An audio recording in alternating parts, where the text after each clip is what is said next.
Hey, Heather. Hi. How much will the result of this game influence your level of interest in coaching in the NFL? No idea about that. Couldn't be more happy to be here. This is a tremendous scene. They do everything big in Texas, and this is cool. This is right where we want to be, Heather. This is where we work to get there. I understand you're one-track focused on this, but people are wondering about the future of Michigan's football program, and you're obviously a big part of that. And I know the administration wants you back. Have you told them and told them that you will be back this season?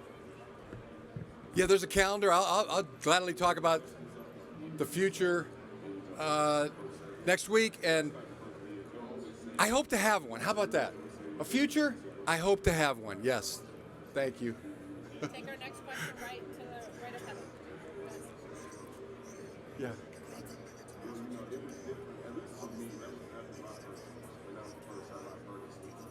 Yeah.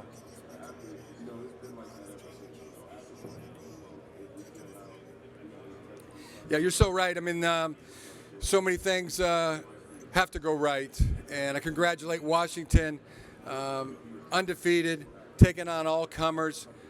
You know, I can see why they've won all their games. I mean, they're an outstanding, thorough, solid football team in every way. They got a quarterback that has the it factor. So do we. You know, we got a quarterback with the it factor, and a really good team in all phases. You know, just what makes it so exciting to be playing in this game. I feel like, you know, if you're going to be the best, then you got to beat the best, and we look at Washington as a great football team. But I mean, anything that obstacles, overcoming thing. Yeah, we've done a lot of that, but I mean, sometimes the obstacles are the way, you know. And for instance, it's just been fun. It's just been describing going to work every day and being around a guy like J.J. McCarthy.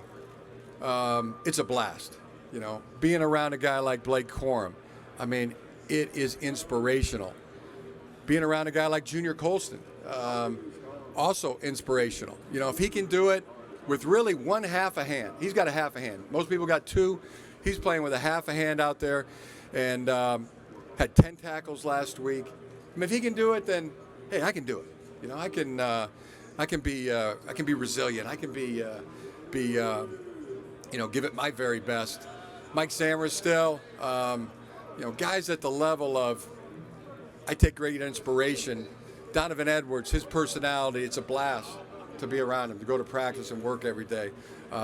So maybe it all sounds however it sounds, but I'm having a blast.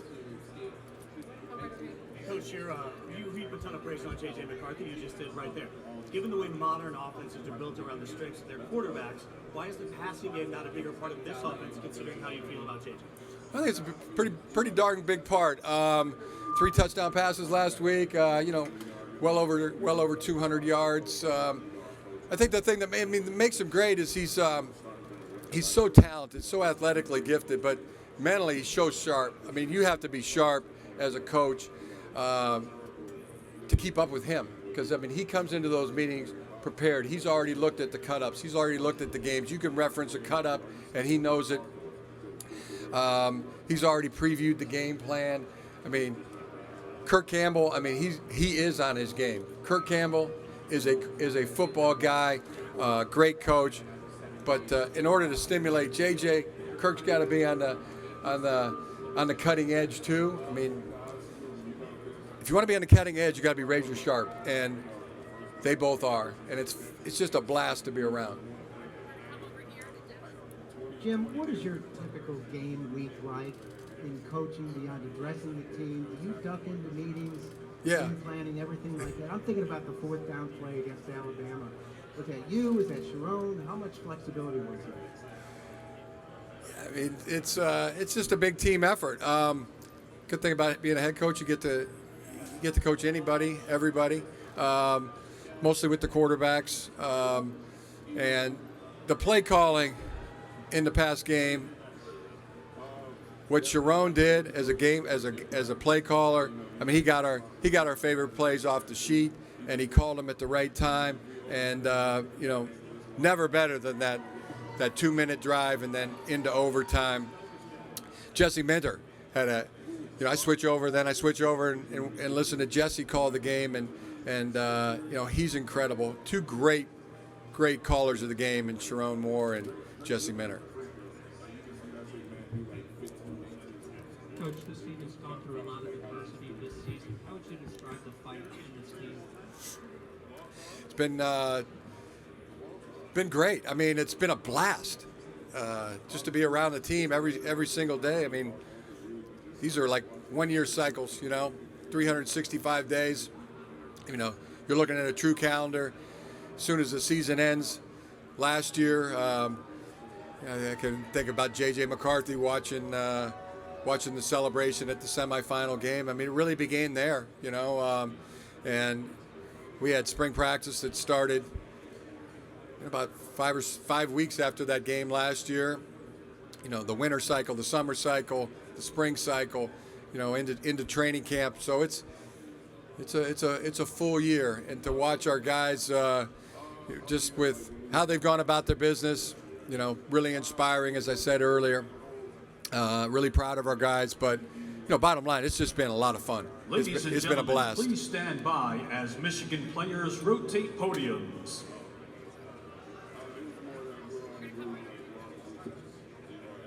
Jim, at 26-1, JJ is the second highest winning percentage as a starter behind Chuck Ely at Toledo in the 60s and 70s. Your dad coached 2 years against him. I was just curious, what do you know about Chuck Ely, and what do you think about 35-0? Does that boggle your mind? Yeah, Chuck Ely, I know that name. I could have told you that. He was somebody that was talked a lot about in the house growing up when we were kids. My dad was a secondary coach. But yeah, what JJ has done is remarkable. And people say he preys on him and things like that. I mean, I think I'm hitting it right down the middle of the strike zone. That he's a great football player. Got the it factor in every way, and so does Mr. Penix. I look at them both. Great quarterbacks, elite talents, and they both got that it factor. As did Chuck Ely. Back over here, Coach. Coach, last time you were in a championship game, the lights went out. So you had a chance to find the breaker box at NRG. And how does this week compare to Super Bowl week for you? Very, very similar. Very similar comparison to Super Bowl week. It's got that same feeling. I mean, it's what you're striving for. Just to be simply known as world champions or national champions. That's what you're going for. Jim, wanted to go back to the point you made about heaping praise on JJ. You bring up the name Tom Brady a lot when you talk about JJ. For a lot of players, that might be, a comparison that intimidates them or something. Why do you feel comfortable, talking about the greatest quarterback of all time with your guy who's in his third year of college?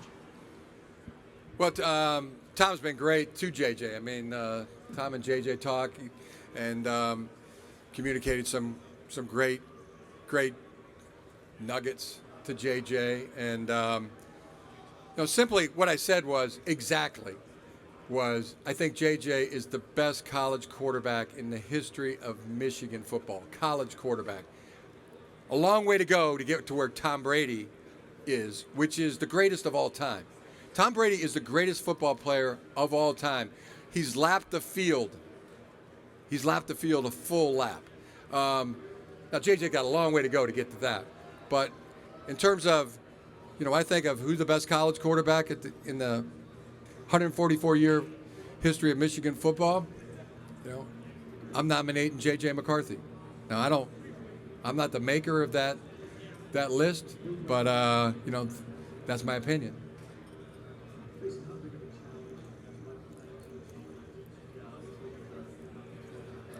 How do you feel to be Alabama and Ohio State in the same season? Pardon?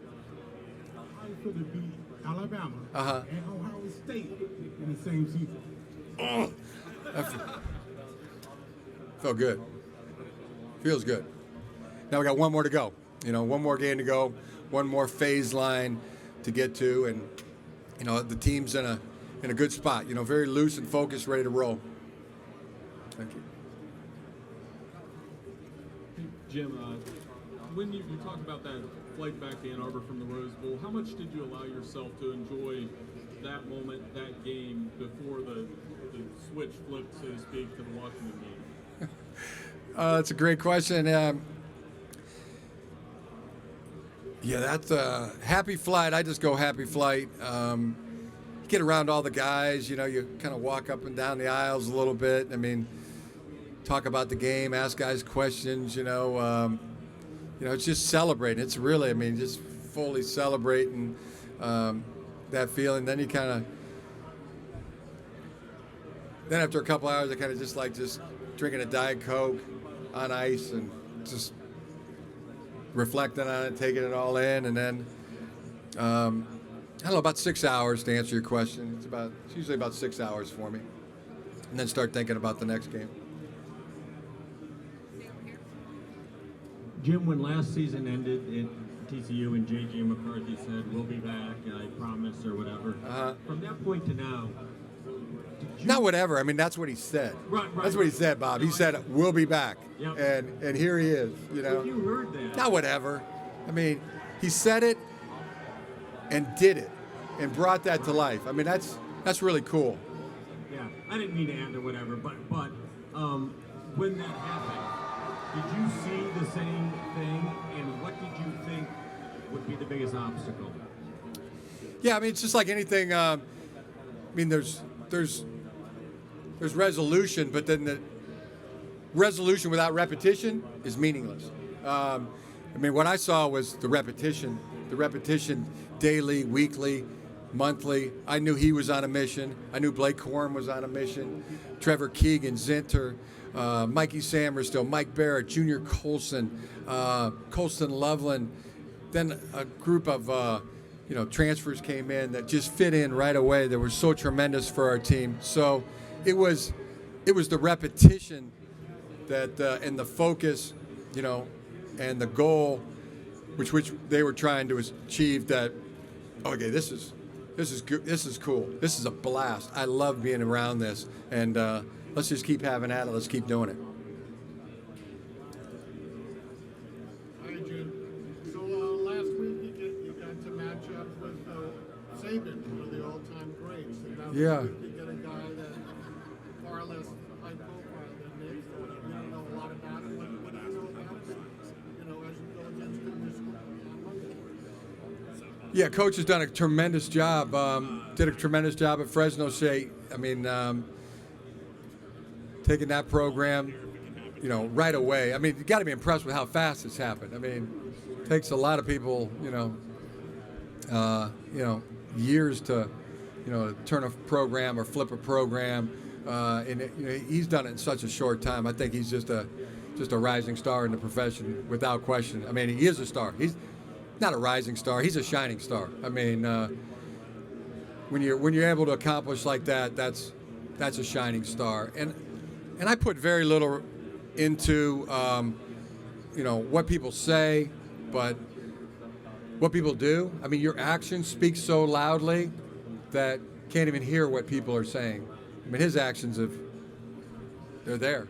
They're the actions. They're the record, and been very impressive. Shining star.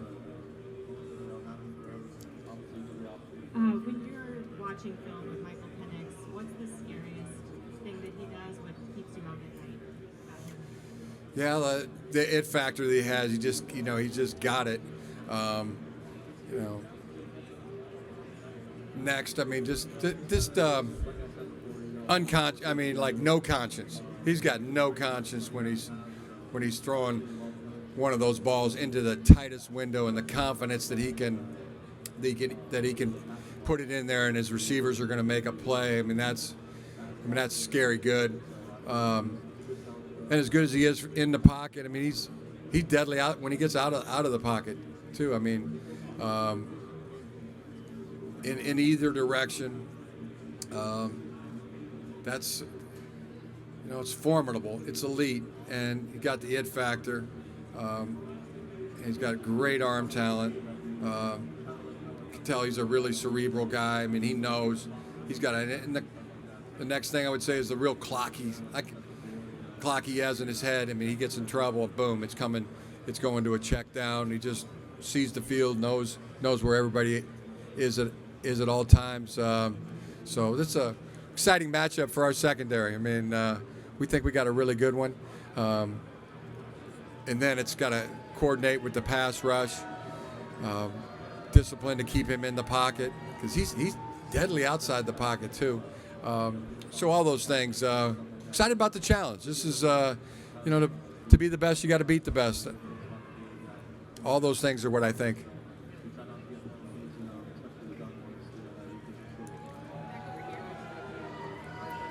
Coach Megan, all due respect, there were some who thought Bama and Texas would be here today.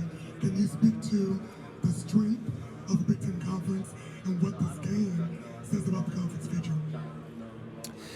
No real thoughts about that. No real strength. I mean, yeah, things I don't know. I mean, just really just thoughts about defending Washington's offense. Moving the ball, getting the 3-tech blocked. Most of my thoughts are. It's a great question, though. I mean, cool question. I just haven't thought that much about that question. Coach, you mentioned about the cooperation of your staff and the players. This team looks like this season it was built on trust, just because of the fact that what was going on off the field didn't affect them on the field. Just talk about this team's trust in each other and the coaching staff to get to this point. Yeah, it was just a choice. I mean, it's been a choice all along. Choice to trust each other. Choice to, really come together as a ball team. Choice to be unselfish. Choice to be a team player. And it really had nothing to do with, what was going on at all. It was more about, the choice our guys were making. Choice to unanimously support each guy. On the field, off the field, same kind of support they get at home from their parents and their family members. But you can trust and know it's going to be unanimous from your teammates too. In a tight spot in training, you're in a tough spot in a practice or a game. You have a teammate or teammates that are going to have your back and spot you in a lift, get you through a tough workout. It's that kind of unanimous support that our team has for each other, and unconditional would be another U word I would use that makes up, who our guys are. Jim, when last season ended, your players clearly felt they could be back here. When did you think it was possible? And was there any point where you thought in a game or whatever that it could possibly not happen? Yeah, I thought it was possible. I mean, right then and there, right when we walked off that field, right when JJ said we would be back, I thought it was possible. And then, to watch the repetition every day of what our guys were doing, how they went right back to work. As I said, I mean, what you do speaks so loudly that we can't even hear what you're saying. What our guys do on a daily, weekly, monthly basis speaks so loudly.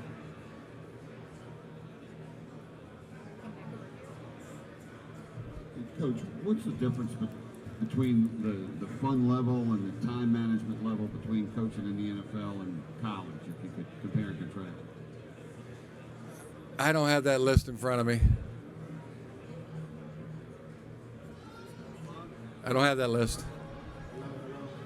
Jim, your thought on the current state of college football? I mean, there's a lot of changes.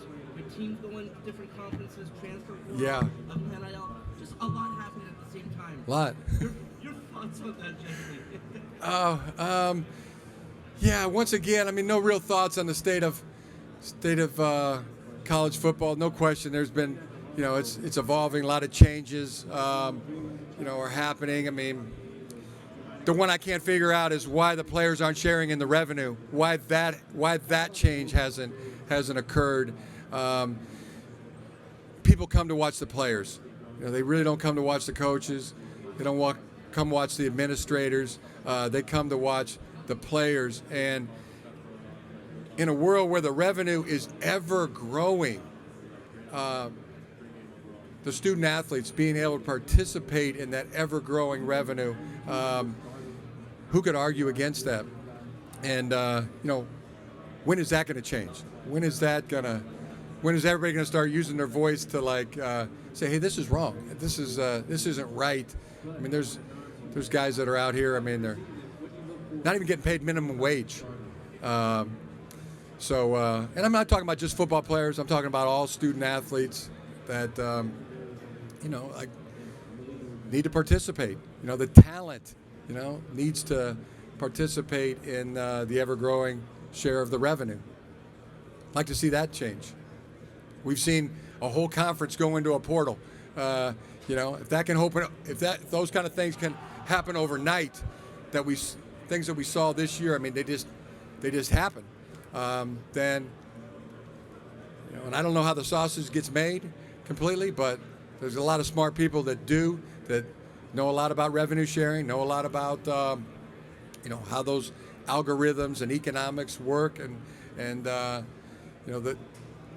real issue is there's no voice for the players, and the organizations, conferences, universities, NCAA, they're well represented. They have legal firepower at every angle, and the student athletes they don't have a voice. They're not represented in any way, and that needs to change too. But like I said, if stuff can happen this quick, like we've seen this year, then I'm hopeful that that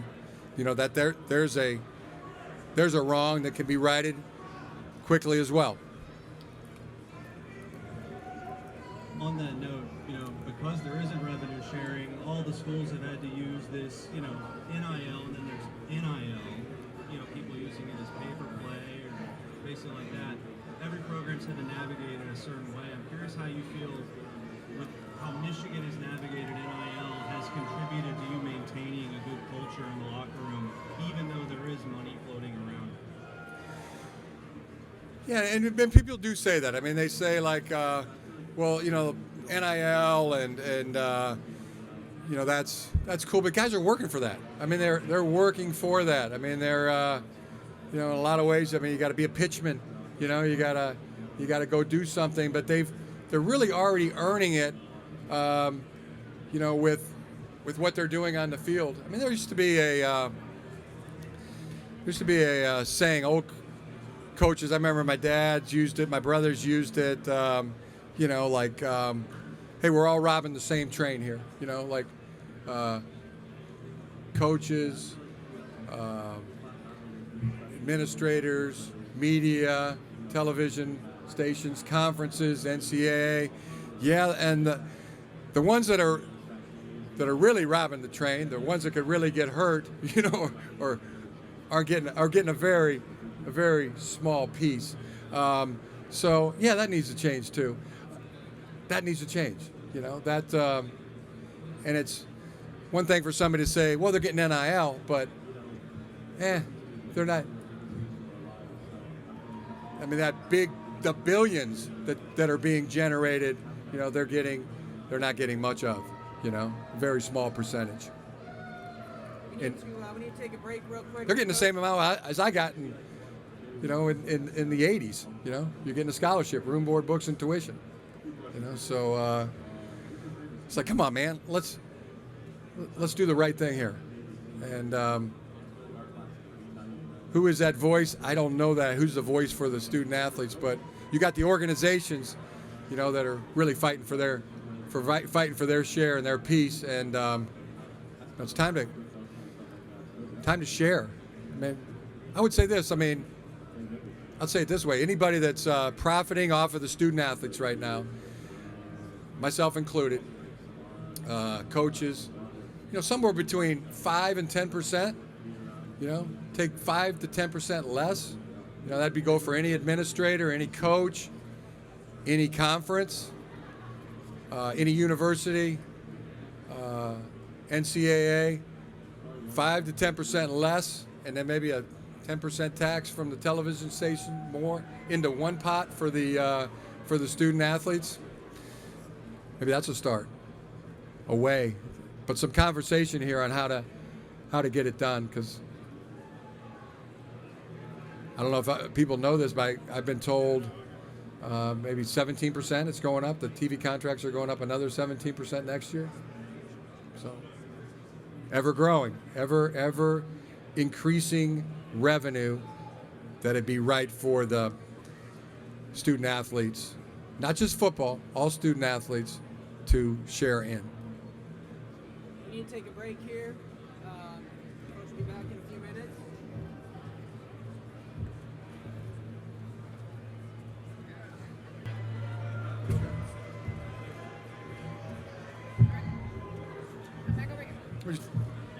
Was I talking too much about revenue sharing? You had to pull me off the stage? Perfect time, Coach. Shut him up! Put him in a corner! Quit talking about that. Coach, when you look at the mental health of your staff, when you look at the offseason, the new calendar that college football is dealing with right now, what steps do you take, or how important is it to make sure your coaching staff gets time with the family, gets home at a reasonable time, especially during the busy season and summer and whatnot, all together, mental health capacity in the program?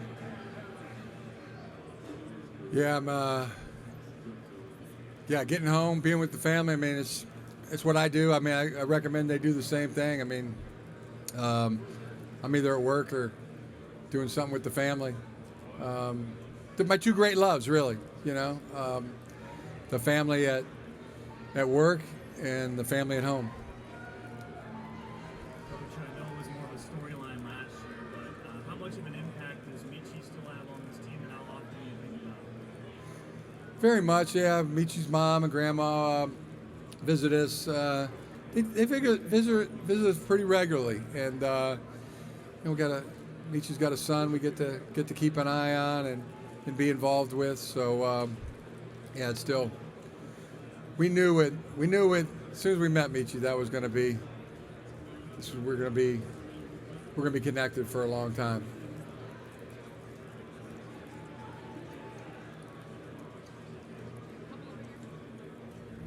Coach, a lot of your players around here have been talking about, Michigan against the world or Michigan against everybody. What does that mean to you?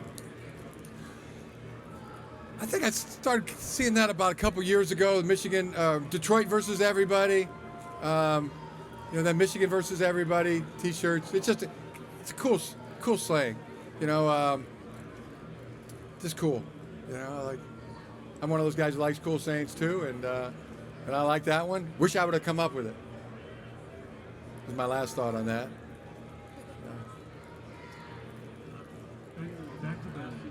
Back to the revenue sharing thing. I think maybe a lot of people don't grasp just the time commitment that college athletes put into their sport, and just wondering your experience around the NFL, how that compares, to just a professional player. Yeah, I mean, it's school. I mean, what the college players have is school, and their football career. But it's a lot. It's a lot of time. It's 20 hours a week for the, and that's just countable activities. That's on the field, in the weight room, or in meetings. But guys are doing a lot. That get injured. For rehab and back and forth to class. It's a lot.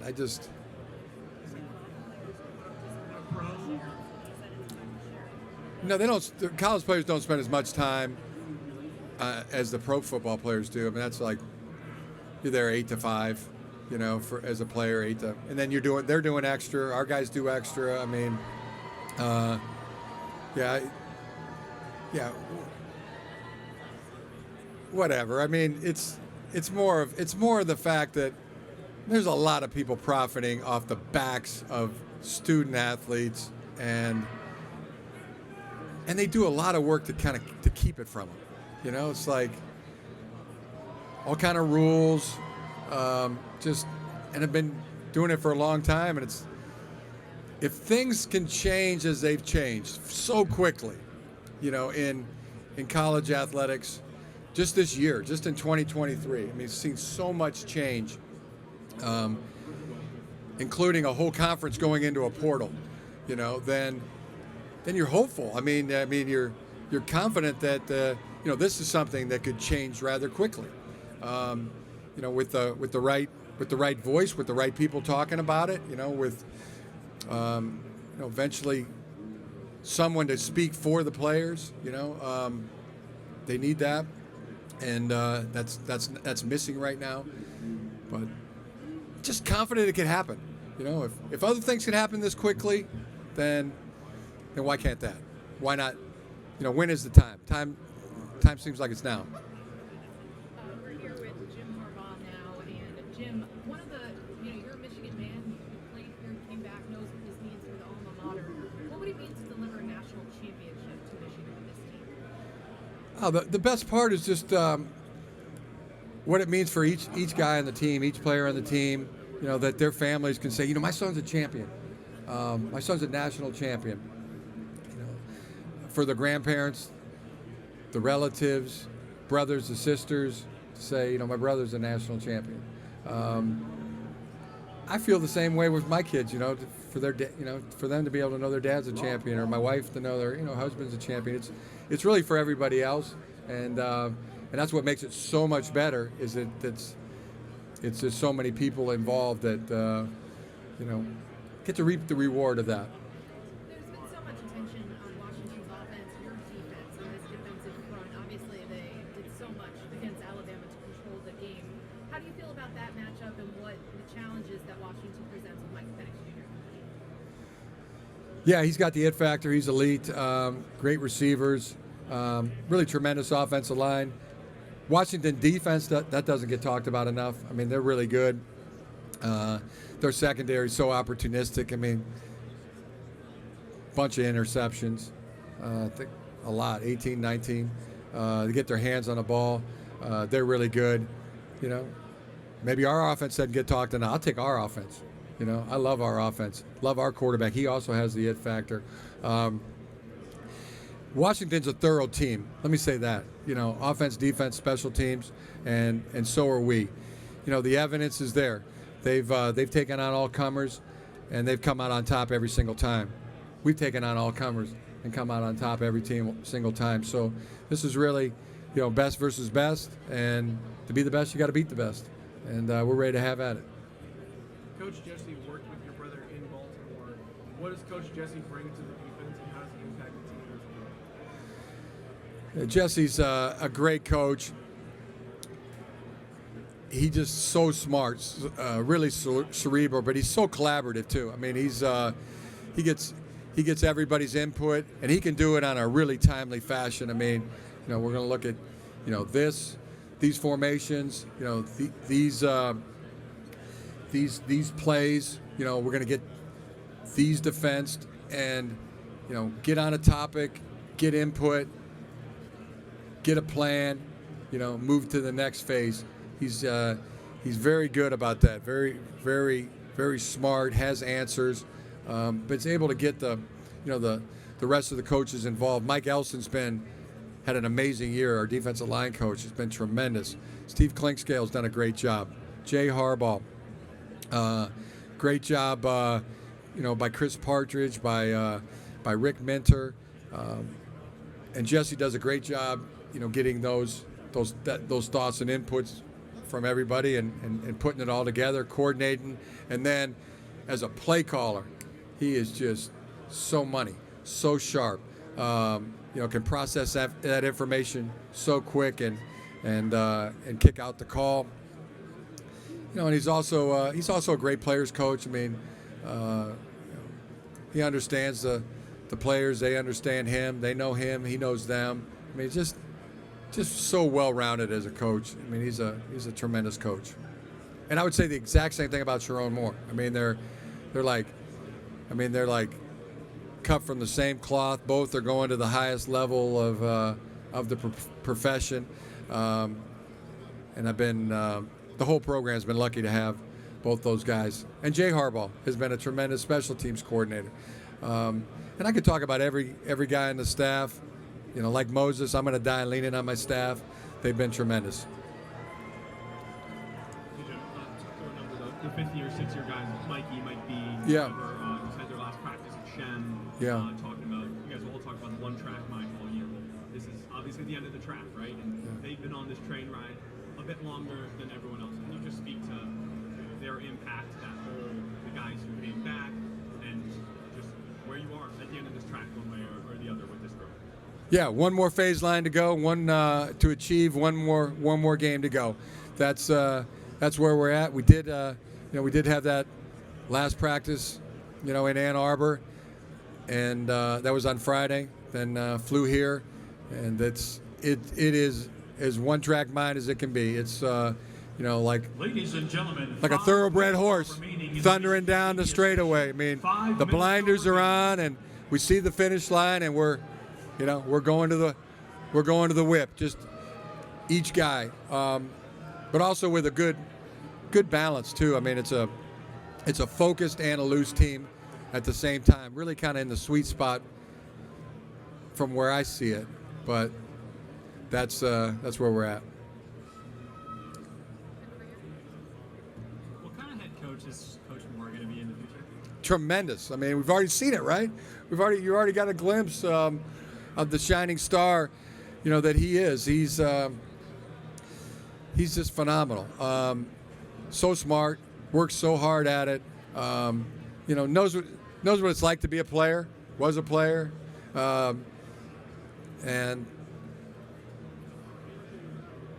really composed. Something goes wrong. I mean, 3, 2, 1, let it go. I mean, he's tremendous at that. Never better than he was in that 2-minute drive in the Rose Bowl and in overtime.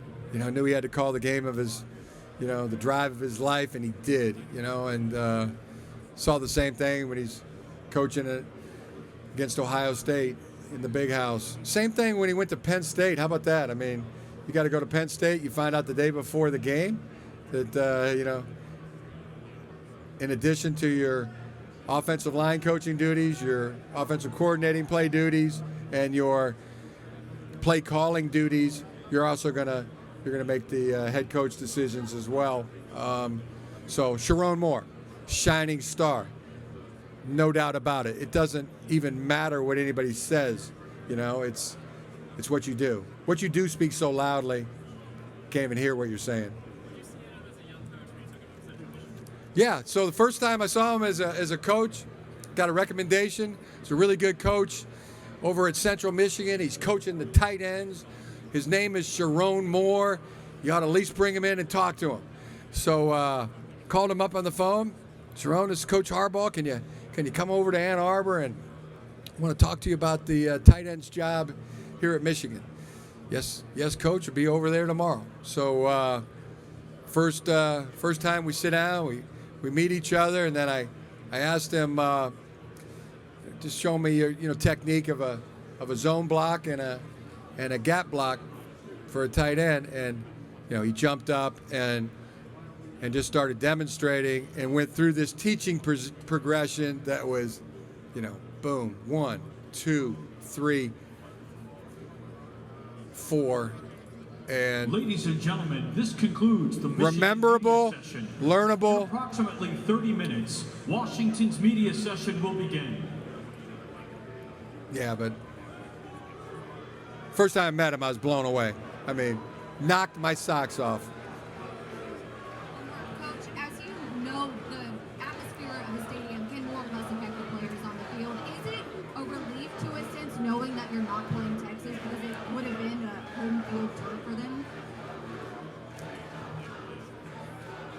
I mean, I don't know about relief. You know, that hasn't been the word that's popped into my mind watching the film and watching the tape of the Washington Huskies. Relief has not been